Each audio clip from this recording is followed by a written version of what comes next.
Hi, I'm Laura. Hey, I'm Stefan, and you're listening to Attributed, a podcast library by Dreamdata. The purpose of it is to store and share all the knowledge that we have gathered across Dreamdata employees through our LinkedIn Lives, podcasts, and webinars. The typical topics you'll find here can be stuff like marketing, Sales, B2B ads, operations, social selling maybe. Good morning, good afternoon, everybody. Daria and I, we met before she was selling to Dreamdata. And it was a very, very impressive experience. I could definitely feel that she had the grip of the sales process. She knew how to manage it. She was involving people into the meetings one-on-one, one-on-many, and so on. It was great to be in that sales process. And for that, right now, we're going to talk a lot about the great meetings. How do you conduct those? How do you build rapport and stuff like that? So Daria, welcome today. I'm so happy to have you. Thank you, Laura. So glad to be here. Daria, a quick intro to you. Please give me your intro because you have done a lot of things and I want to hear your background before you came with an idea of sales love. Sure. So I'm a salesperson through and through. I started my career on the trading floor back in the days when that was a cool thing to do. So really, it was more of like an account management role. So you have a list of clients and you sell various financial instruments to them, which was very enterprisey, a lot of, high value deals, very stressful, probably similar, to your experience at Red Hat and those more enterprise customers. Then I kind of had a bit of a quarter life crisis, quit banking, and was very lucky to join Dropbox as one of their first 5 people in Europe.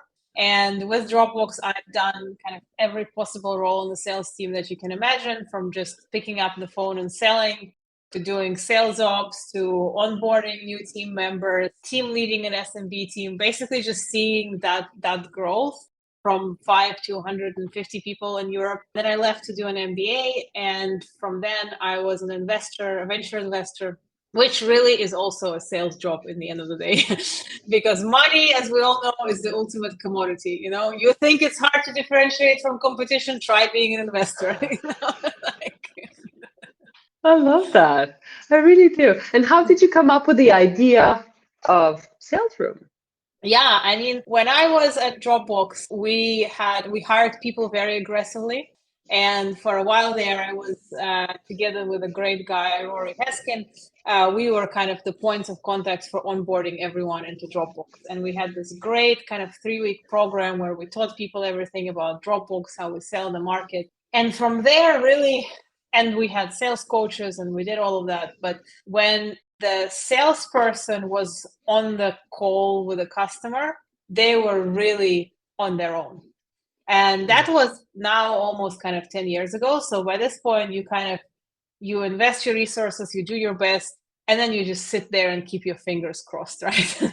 We did something like trying to pair your headset and you sit in a different room. And this was before Slack. So we used something called Hip Chat where we would message each other like, hey, ask them about their Windows server.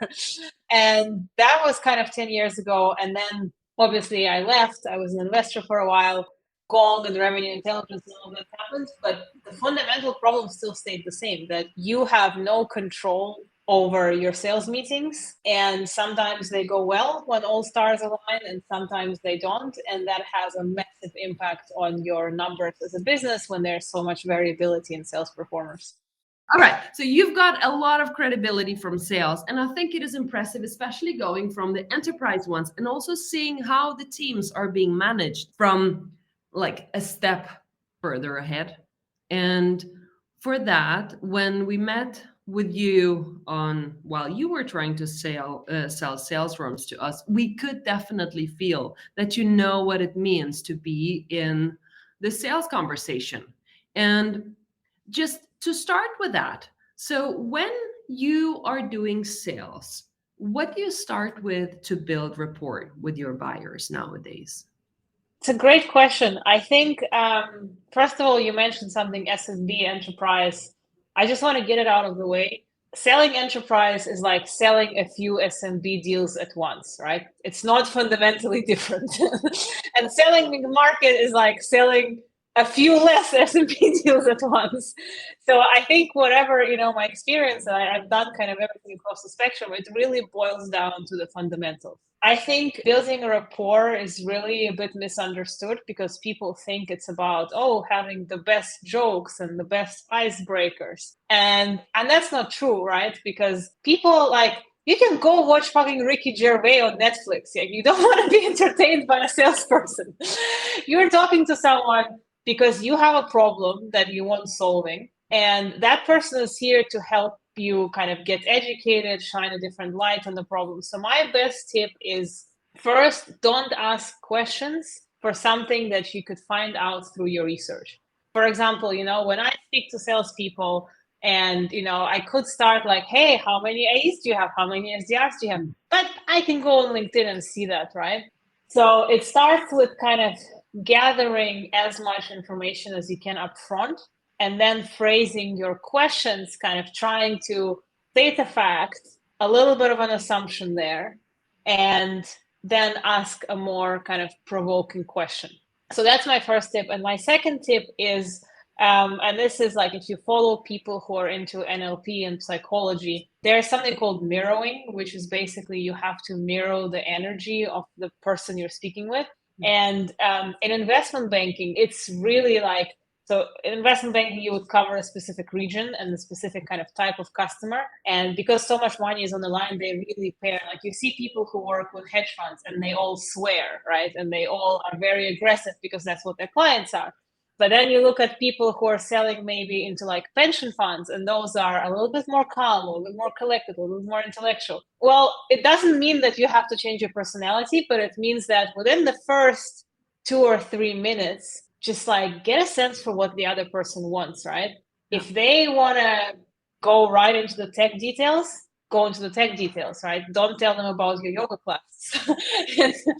If they're not very optimistic, right, just dial your own enthusiasm out. Basically, match the whatever energy you're getting in return. I absolutely love that. And it comes down again to reading the room, even though you're not in the room, it's a call. But what kind of cues are you looking for to build that rapport, or at least to build that understanding? What is it that we're here for? Should we talk yoga for 5 minutes, or should we directly go into the tech details? So you just have to be very aware in the first few minutes of the call. So I like to just ask people up front, like, hey, thank you so much. You've dedicated 30 minutes out of your day to meet with me. What would make this meeting a success? Yeah. So that's a question I love to ask, because that, people will generally tell you. And the other thing is, like, I think you need to go into every meeting, like, no one wants to trick you. It's not you versus them. It's not a shared cake, if I have this, you get this. It's like you're moving together to a shared goal. And sometimes you see people are a little bit more chatty and they will mention certain things. So for example, like, I hate virtual backgrounds. We don't have them in Salesroom on purpose, because I think that having a virtual background means, like, instinctively makes the other person feel like you're hiding something. Now, having something personal, in your background could be a great hook for the other person. For example, people see my dog, right? They can ask me a certain question about it. I've seen other people having like flags from their university or pictures of their family, like just what you're comfortable with, and see, like, if the other person mentions that, then they probably want to talk about yoga classes a little bit more. If not, so basically drop hints every now and there. Let there be something people can grab onto, and just ask them up front what they're looking to get out of this conversation. I love it. I absolutely do. And if we take a step back to like building that rapport, where do you say it starts then? Because it doesn't sound like it started on the call. No, I think, my goal is to change the perception that sales meeting starts when you enter the video call and ends when you click hang up, because it doesn't. It starts way before. I mean, ideally, the best practice would be to send an agenda for the meeting 24 hours in advance and ask someone if there's something else like they want to contribute. Definitely for follow-on calls. Maybe for the first call, sometimes it could be an overkill, but I'd argue every touch point increases the chances that someone will actually show up to that call. And it's part of being professional and being dependable. And the meeting ends once you have completed your follow-up. And, we can go kind of a lot more into that. But my stance is if you're not in your buyer's inbox within 2 hours, you have lost because someone else will be. I love this. And yeah, speed definitely matter in this type of environment we're in. Everything is online. So, you don't need to drive back home and transcribe your notes from your notebook or anything. I mean, it's just those 10 minutes after the call. Just come down, write it all down. And if there are some things you need to follow up on, just do that and write that in an email that I'll get back to you with this and this and that we've agreed. I need a little bit more time on this. That's absolutely common sense. And is there like not even the rapport building, but like preparation for the meeting itself? Is there a line where you think it might also be too much? Like ask for agenda, send videos, whatever it is. Where would you stop? It's a good question. I mean, I know some people, when they do big meetings, they do a prep call with their champion the day before. And if you are selling an enterprise and you're like on your second technical demo, it's probably a worthwhile thing to do. If you're on your first discovery call with an SMB, probably not. I usually kind of time box things to maybe 30 minutes at the beginning of a relationship. And you probably, if you're doing outbound, you would have done quite a lot of those things beforehand. Yeah. What pains me is when people invest all that time into research when they go outbound, and then that data gets lost between the SDR and the AE handover, right? And when that record of the conversation that the SDR had with someone, when that is not captured in the right way, so that the AE ends up asking the same questions again and again, now that destroys the rapport, right? Because that tells you like, hey, why am I here answering the same interrogation twice? Exactly. It's all about the seamless buyer experience. Especially if it's outbound, you're not even buying yet. You're being educated. First, you have been educated a little bit through emails. Now you're here at the meeting to learn a little more, but you will give a little more back of the stuff, but it is not an interrogation, and you definitely don't want to repeat the questions back and forth because they're coming here to meet you, and you are the person who is the host. So you better be prepared with the drinks. So what an insight to share here. So we crunched some numbers at the beginning of this year on all the calls that were done on Salesroom. So we wanted to look at what makes a meeting, what basically do all successful meetings have in common. And so a successful meetings for us is one that either proceeds to a follow-on or there are clear next steps in that meeting. And so we looked and said, okay, hey, here are all the successful ones, here the unsuccessful ones. Can we find something in the data patterns? And the first question we asked, one of the first one is like, well, how many questions do salespeople ask in successful meetings? And the answer is actually really fascinating. So the sweet spot based on what we found, like scaled to a 30-hour meeting, is 5 to 7. Only? So yes, exactly. So if you go to, there are obviously still successful meetings with like more than 7 and less as well. It's like a pyramid, but the sweet spot is really 5 to 7. And now this is exactly the kind of like ice that we also got, like only 5 to 7. But I think it comes down to what are the questions that you are asking the buyer, and asking really, like, again, to what I said earlier, don't ask things that you can find from their website. Don't ask things that you can find from their LinkedIn. Do ask saying, hey, I noticed you have that many salespeople, that many SDRs, you're growing. Now, typically companies that I see who look like you, they would struggle with XYZ. Is that the case for you? And so it comes down really to which questions you're asking rather than the number per se. The data that you crunched, was it for the first meetings or overall whichever meeting? Because if you do define discovery call versus a demo, there must be a difference. Or is it the same? Yeah, it's a great question. We didn't have the granularity of data.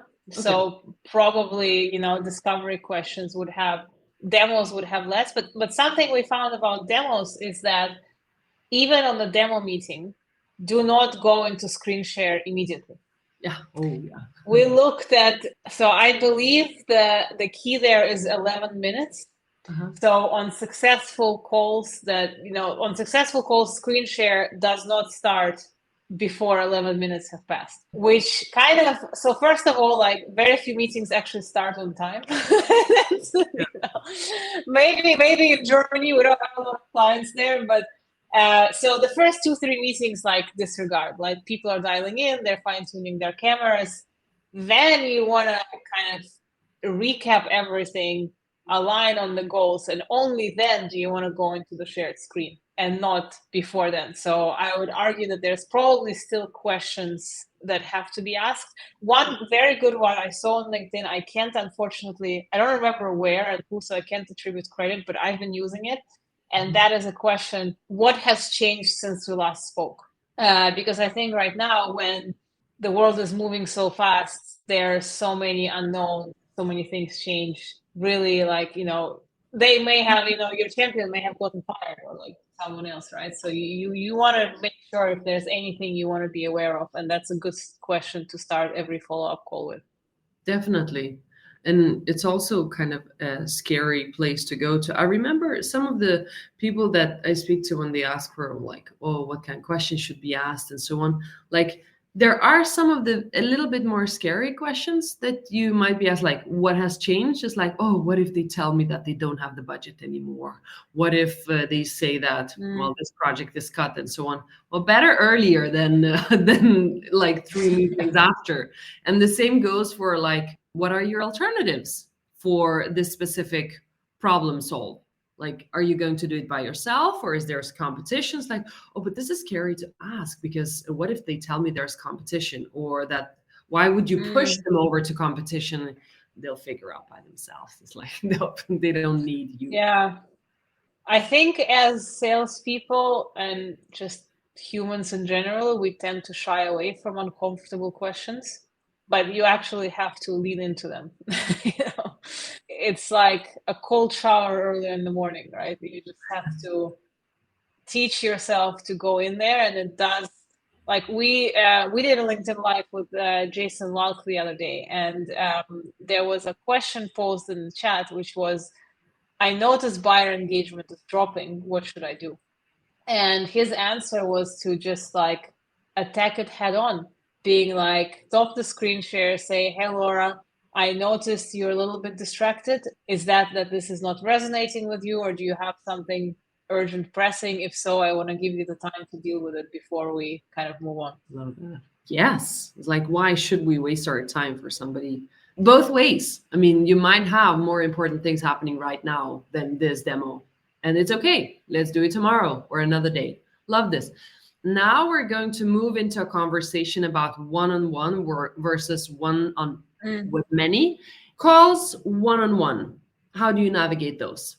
Yeah, it's a great question. So I'm going to say something shocking, especially for a founder of a video tech company. But I think that one casualty of the last 3 years has been a one-on-one phone call. And I think a one-on-one phone call is a super valuable tool in the arsenal of every salesperson, in that you do video meetings and things are recorded, and you invite your boss, so now I have to invite my boss, and it actually makes it much harder to get down to the core of the problem. So one-on-one, if it's the first meeting, of course, great to do on video, great for putting a face to a name, building rapport.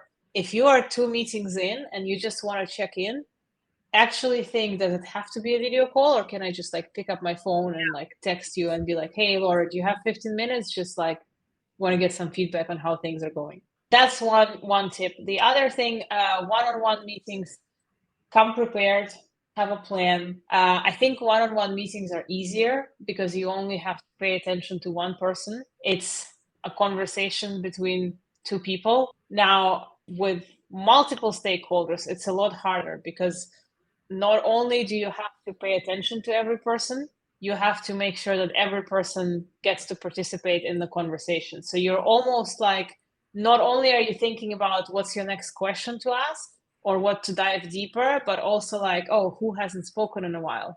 Who hasn't asked any questions? Again, we ran some numbers and we found out that regardless of how many people are on the call, if even one person ends the call with 0 airtime, so they haven't spoken, your chances of moving forward drop by 35%. Oh my God. 35% for 1 or 2 people not speaking in a meeting of many people. Wow. We don't quite know why. Like, it's really hard, especially when it's not your customers, to go back and be like, hey, why didn't you move forward? But I think the explanation, the hypothesis we have is that when someone has been invited to a meeting, there's a reason that they're there. And they're coming there with something very kind of specific that they need to get out. And some people are shy. They don't like interrupting. They may be scared to jump in. But in the end of the day, if you don't involve them, they may not ask that critical question that they came there to ask. I love that. I remember Chili Piper's co-founder, she shared once a memo about a very similar thing as well. It's like involving all the people in the meetings and figuring out who's in the call as well, to kind of, so they feel involved in the process, but at the same time can give key insights for everybody. I think it's key. Yeah. Plus, I think it's also, there's something to be about like psychology. And when you think about it, and this goes back to, I was back in my investor day, we looked at a tool that was used as a payment processing software, and they were selling to financial controllers. And no offense, but like when you're a financial controller, you're not the most popular person in any company, right? So there's maybe like very few things, but their sales process made those people feel like they're on top of the world, right? And for them, it was such a nice experience. Like, wow, no one really cares about me, but here, this amazing company, they came and they did those demos and they asked me about my job, and I think that's how you have to treat all the stakeholders in your call, because there may be a person somewhere who's not very high up in the org, who doesn't have a lot of like political capital, but for them to feel involved in an important decision, it's important, right? It makes them feel good. And if you can unlock, those people sometimes make the easiest champions. Definitely. And it is very tiring for a salesperson as well to be on a call with many stakeholders. How do you navigate the preparation and the follow-up of the calls with many stakeholders? So first, it's great to have an overview of who those people are and to understand their role in the company. Titles sometimes are very misleading. So this would be, by the way, a great reason to pick up the phone, call your champion and say, hey, thank you so much. I see you've invited 6 people to come to the call tomorrow.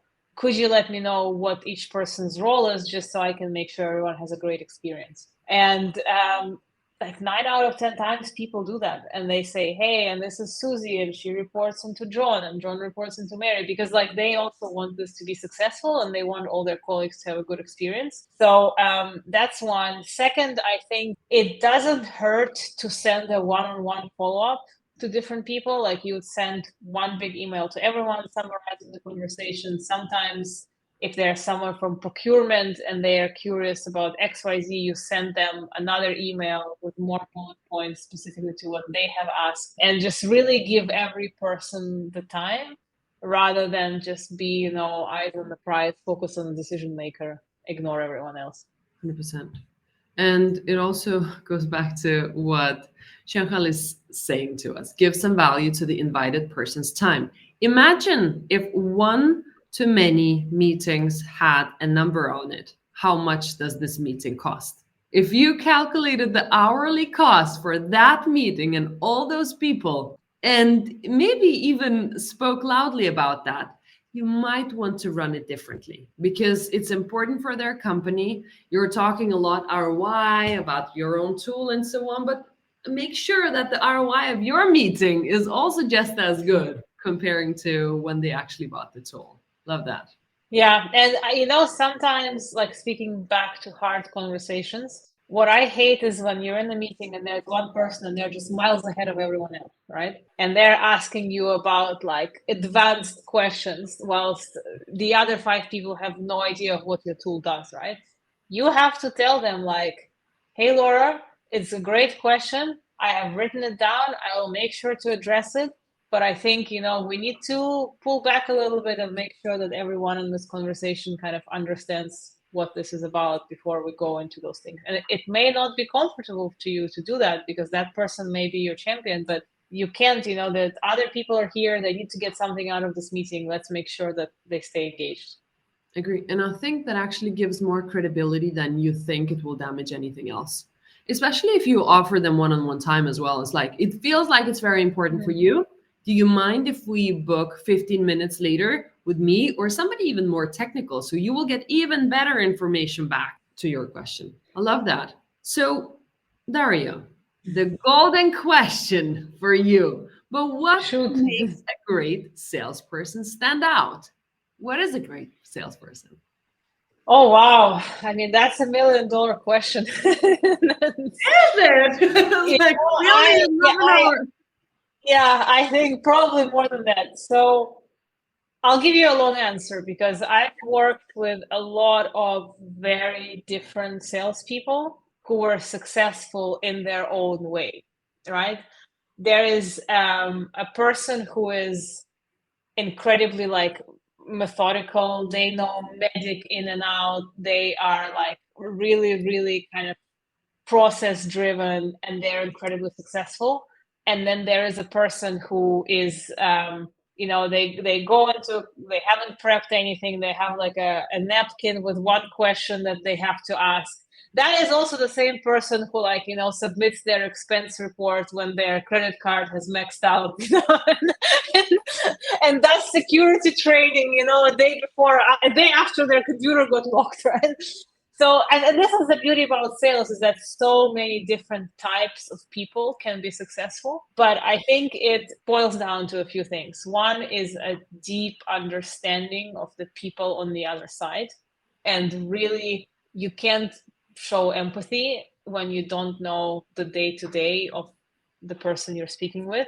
So if you want to be successful, study the market you're selling into, know what these people are into, know what are the biggest trends in their industry, make sure that they can really learn something from you when they come to this interaction. Second is having a very long-term view, and it's probably not going to be popular, but think beyond your current role, right? Think beyond this quarter, beyond this year, and probably beyond this company, to just how sometimes things come back to you years after unexpected, whilst if you're being too pushy and thinking just about hey, can I get this deal so I can get my paycheck at the end of the quarter, that's not the best approach. And the third thing I would say has to do with responsiveness and really kind of being on the ball. It pains me, I think the last 2 years, the timelines have contracted a lot. So if you get a lead, jump on it. You get a response, jump on it. Gongs, in their last survey, they found that buyer's response time mirrors the seller's response time. So if you want people to get back to you quickly, get back to your people quickly. 100%. So long answer. Yeah. And it's the answer is it depends. And it definitely does. It's similar to the questions who are the better buyers? Extroverts or introverts? It's it depends. Both are really great, but in different situations. Absolutely. All righty. Did we forget to mention anything exciting or something that we should have spoken about? It's a good question. I mean, I think this year is really tough. I assume a lot of people in this audience work in sales and marketing. I think just know that it's not just you, things are not flying off the shelves like they used to. And I think a lot of people are currently thinking of how to change their process, how to improve it, how to get better. The advice, is just get back to basics, figure out what are the important things and do them really well. Absolutely. I think this is the time when we actually grow into much better salespeople as well. So in the last 3-4 years, a lot of new salespeople have joined the market and felt that they can sell pretty well. But I think a new school is starting now when it's actually really hard to sell and everybody has to rethink. So the way we were doing things before doesn't actually work anymore. So what is it that we need to tweak and change? Daria, thank you so much for the conversation today. We hope you like listening to us. Subscribe to our podcast and the ones that we have been guests on. And if you have any feedback for us, just do let us know. And should there be a guest that you think we should be talking to, then pitch us. We're looking forward to seeing you.